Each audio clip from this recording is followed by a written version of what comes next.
Welcome back, everybody. IGN Live at Gamescom 2016. I'm Damon Hatfield. I'm here with Chuck, who is creative director on Gears of War 4. Welcome to the show. Hey, thanks for having me. And I think we're going to take a look at a new campaign level that we recently showed on IGN First. Set this up for us here.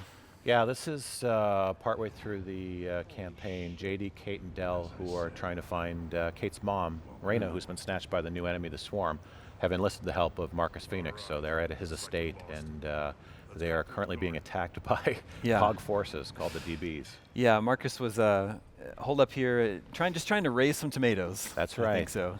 He's trying to live a life of peace, and he keeps getting dragged back into it. So what can you tell us about this new enemy, the Swarm? Well, this is actually the DBs we're looking at here. This is a new faction that we announced recently with you guys, and they are a robot force that's created by the COG. And the reason they were created was because after the end of the Locust War, most of the population was eliminated. And so, in a similar way to an endangered species like a panda, most of the humans are just trying to repopulate the planet. So they actually created a robot.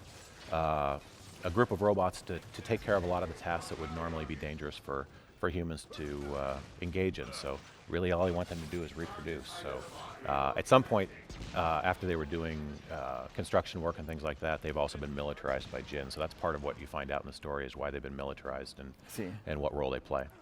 Yeah, so JD and his friends are on the run, right? They're being hunted down by the DBs. Why? Or I don't know if you don't want to spoil anything, but... No, I can tell you. I mean, the Swarm have actually captured not only Kate's mom, Reyna, but there have been disappearances of COG citizens, and that's why Jinn brings the DBs against JD and the Outsiders, because she actually believes, she doesn't know about the Swarm, and she believes that the Outsiders have been snatching and kidnapping COG citizens and taking them to Outsider villages. So that's created the initial conflict. Yeah, I like these little rolly guys. Yeah, I don't know trackers. if that's a technical term. No, but, we tried to name them rolly guys, but it got rejected by Rod, so we named them trackers instead. They're basically rolling mines. They roll through the environment, and then when they find somebody, they deploy and then bounce up. They shoot up in the air and explode. Yeah, but it looks like you can use them against. Yeah, you can kick them. They're sort of like, you can sort of kick them like tickers, and then shoot them and kill other enemies that are around them. And which is this floating unit with the shield?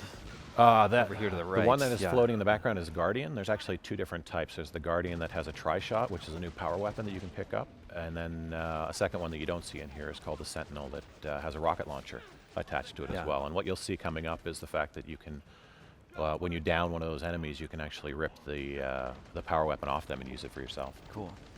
Yeah, this has been said many times, but man, this is one pretty game. Well, thanks. I have nothing to do with the art. We have an amazing art team, and our art director is really talented, and the team has been just doing amazing work, just pushing the limits of the Xbox One. And then, obviously, when you see this thing on PC as well, with an uncapped frame rate in 4K, it's really stunning. So we've come to our dad's estate. Yep. Sort of recruited his help, trying to find, it's Kate's mom? Yeah, Kate's mom, Reyna. She's leader of the Outsiders. I see, okay. That's what you're just talking about. Yeah, so I just picked up the tri-shot there, and now we're heading off to the, trying to get to the barrel shed, but we're going to go through the greenhouse to get there. Okay. Yeah, this is, I think, where Marcus laments his tomatoes. Yeah, he's got issues. He doesn't have a lot going on, so when you take away his tomatoes, then you really piss him off. Yeah. So. Is this going to drop off some more enemies, more DBs here? Yeah, so the way that the DBs are deployed in the world is through, typically through the Condors, which are the first fixed-wing aircraft in the Gears series, and they drop these drop pods down that can pop anywhere inside the environment, and they usually deploy some sort of DB, so that's how they get into the environments. So coming into the greenhouse provides a lot of opportunity for particles to fly a lot of everywhere. destruction. Yeah, it really gets to show off what the Unreal 4 engine can do. Looks really, really nice. Thank you. And what you're seeing there is JD is using the Enforcer, one of the new weapons that the DBs use. It's an SMG.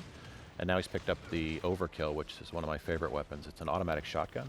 What's cool about that is it actually shoots 2 rounds per trigger pull. It shoots 1 on the pull and then 1 on the release as well. So you can either shoot them in succession, or you can pull and then hold for a second shot later on. And the campaign takes place over the course of one night? Is that Yeah, right? exactly. Yeah, so it's the interesting thing about the campaign that hasn't happened in Gears before is typically all of the characters involved in the game have been involved in conflict for a long time. So really what's different about this story is that JD, Kate, and Dell are discovering the Swarm along with the player. So they don't know what they are, they don't know why they are, they don't know what their motivations are, and it's interesting to watch how they deal with it, because they've lived in a world that has been without conflict and without war. So you see that contrast between how they deal with this new enemy and the threat to the world versus how Marcus does. So you kind of get that rookie mentality versus the experienced veteran. Yeah, to me, I love the premise. It's still Gears of War, but it feels different at the same time. Good. You know, That's sort of what like we're taking looking a different angle. But you know, you look at it and at a glance, you could tell this is a Gears of War game. Yeah, that was what we were going for. We were going for something that felt like Gears and felt familiar to a Gears fan. And then you just saw there where we had a vault kick that opened the enemy up for either a combat knife kill or a different type of execution. And that's some of the places where we started to advance and add some additional functionality to it. So, but it was really important for us when fans picked it up for the first time, for them to say, hey, this feels familiar, it feels like Gears. And in all the footage I've seen of this game, it seems like the weather's pretty hostile. Like, is that kind of a recurring element? Yeah, well, what happened when the emulsion countermeasure was set off at the end of Gears 3 is it actually eliminated all the emulsion in the planet. So the equivalent would be as if we took away all the oil on the planet today. We don't know what the effect would be on the environment, and that's sort of what has manifested with the wind flares. Is there's no emulsion, so it's really created a lot of chaos on the planet, and you get these wind flares that can show up at any time, and they're actually a system in the game, so they can show up at any time, but they have a huge impact on not only the players but on the encounters, and they can bring cover in and out of an environment depending on the force of the wind.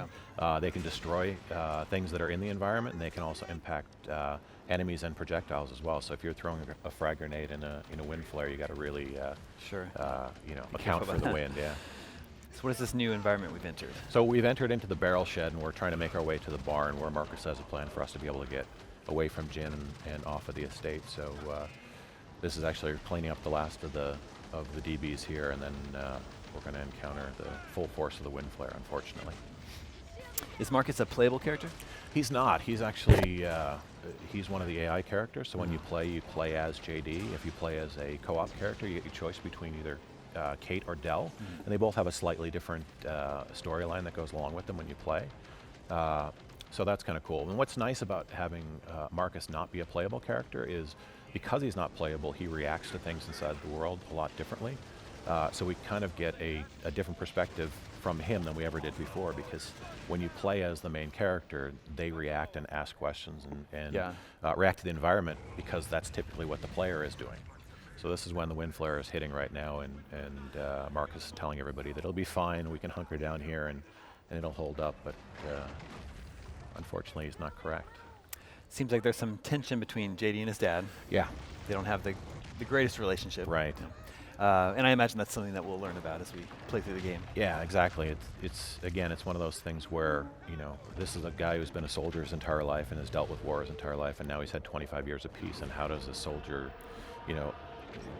make their life meaningful when he's been the war hero of the entire planet, and now he doesn't have a war to fight anymore.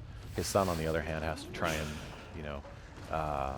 move out of the shadow of the greatest war hero in Saren history. So you get this interesting conflict, and then they have the family side of it that gets revealed throughout the course of the game as well.